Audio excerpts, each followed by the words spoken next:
प्रमाणपत्र रद्द करून संभ्रमित केला होता.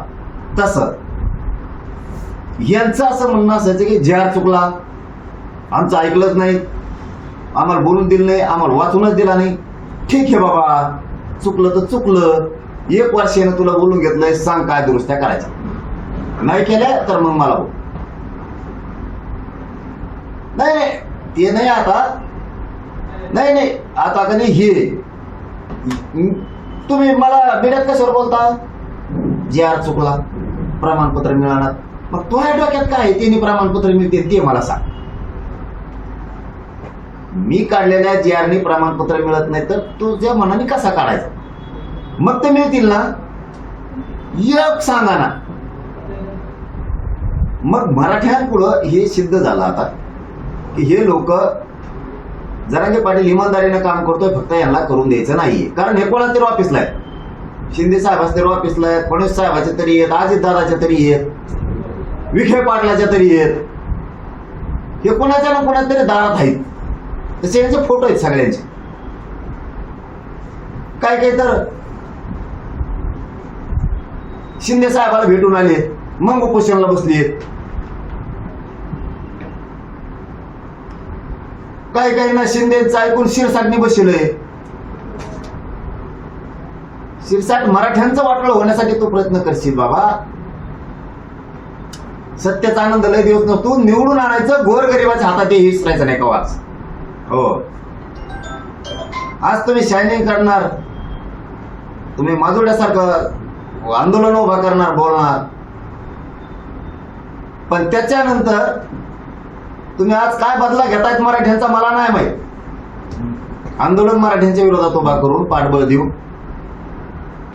पण हेच लोक पुढं त्या पदावर कधीच येऊ देणार नाहीत. इतके अपमानजनक पाडणार, मग तुमचे झाक उघडत.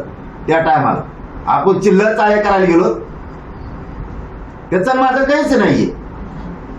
तरी शिंदेचं ऐकून त्याने आंदोलन उभा केलं, मराठ्यात फूट पाडली. ते जाऊ द्या, ते बघतो मी. निवडणुका येणारच आहेत, जाणारच आहेत, ते बघतो. टायमाला मी बिले खुशी, मी बरोबर करतो. माझं सरळ म्हणणं आहे की मराठा समाजाचे काही समन्वयक, काही अभ्यासक जी आटापिटा करतायत ना, हे बदल, हे चुकीचं, हे याव झालं, हे त्याव झालं, बोलल्यावर येत नाही, त्याच्यामुळे खुर्च्या रिकाम्या ठेवल्या. पोरांना बसू दिलं, म्हणलं बसू नका कोणी, परत म्हणते गज भरलं होतं. ते बोलावर येत नाहीत, 50-100 किलोमीटर लांब जाते तर मग येऊळत येत.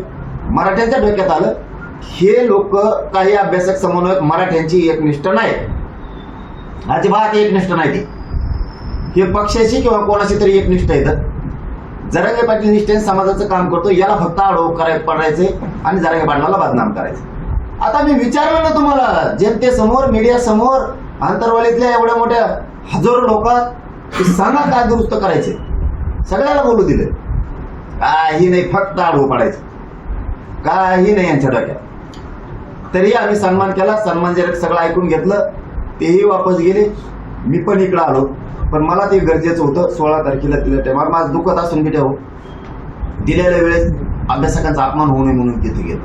कशाला बोंबाल तरी, मला काही काहीतरी मी समाजाला देता आलंय. मला तुम्हाला आयुष्यात काय देता आलं नाही तर किमान नाव तरी ठेवू नका.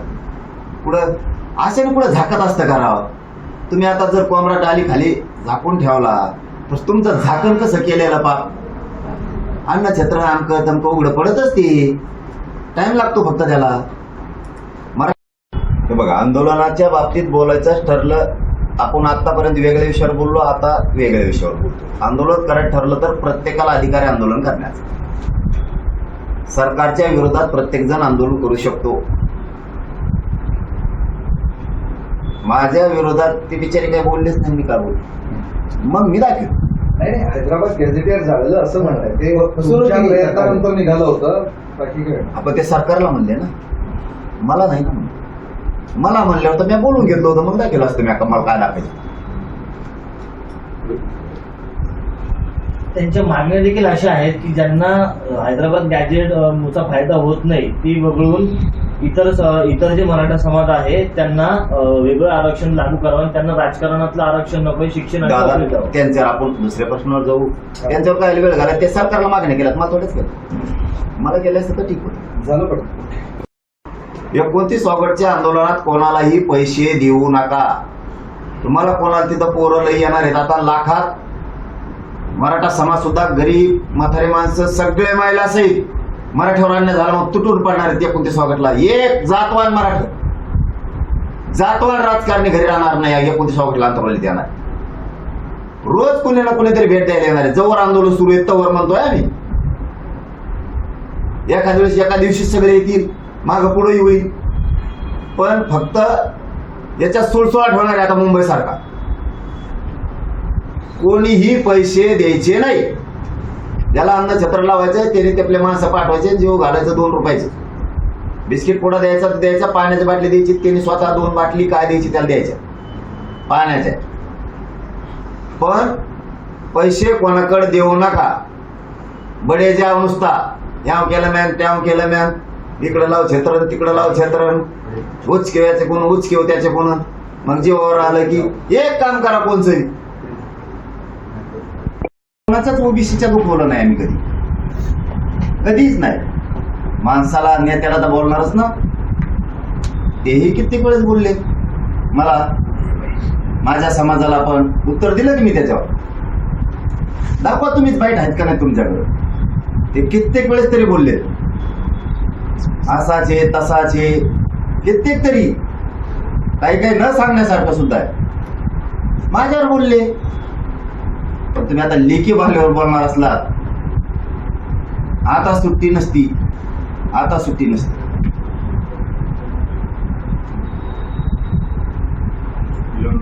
पाटील, काल जी बैठक झाली तुमच्या अभ्यासकांची, बरेच चर्चा झाली, दावे झाले. काय ठरलंय फायनली? काय वर्कआउट झालंय का ते? माझं कर्तव्य जे होतं समाजापुढं ते मी पूर्ण 100% पूर्ण. राज्यातल्या सगळ्या अभ्यासकांना 16 ऑगस्टला म्हणजे मी काल बोलवलं. 29 ऑगस्टला उपोषण करायचंय. पुढचे जे आठशे काढायचे, मागच्या काढल्यानंतर काय सुधारणा करायची का, काय करायचं याच्यावरती माझं कर्तव्य मी पार पाडलं. उद्या मला मराठा समाज म्हणला असता की अभ्यासक हमेशा विरोधात बोलतील, की हमेशाच म्हणतात आमचं ऐकून घेतलं नाही, आम्हाला दुरुस्त्या सांगायच्या होत्या ते ऐकून घेतल्या नाही, ज्या चुकीचं आहे तर दुरुस्त करा, असा करा हे आम्हाला सांगायचं होतं. जरांगे पाटील आम्हाला बोलून देत नाही, बोलविलं नाही म्हणून निवांत 16 तारखेला या म्हणून सांगितलं. महाराष्ट्रापुढं दिसलं यांना गोरगरिबाशी एकनिष्ठ राहायचं नाहीये. यांना फक्त मराठ्यांच्या विरोधात मराठ्यांचेच असून काही अभ्यासक समन्वय फक्त यांना बोलायचं आहे. हे सिद्ध झालेलं आहे. त्यामुळं आता इथून पुढं किमान त्यांना आता मराठ्यांच्या प्रश्नाविषयी बोलता येणार नाही. कारण त्यांची एकनिष्ठता पक्षाची एकच समाजाची हे आता मराठा समाज समोर उघडत आले. मराठी सरळ म्हणणार आहेत. तुम्हाला बोलवलं होतं, आले नाही. जे आले त्यांना जे विचारलं त्याची उत्तरं का नाही दिली. आणि मग तिकडे मीडियात बोलायचं. आणि इथं समोरासमोर किती चान्स होता. समोरासमोर मीडियाच्या समोर मी जर चुकीचा आहे तर मला उघडं पाडायचं मीडिया पुढंच. आमच्यापासून लांब जायचं 150 किलोमीटरवर मग बोलायचं. त्यापेक्षा इथं मीडिया, इथंच लोक पण आहेत. मी जर दोषी आहे तर मला मीडिया समोर उघडं पाडायचं. पाटील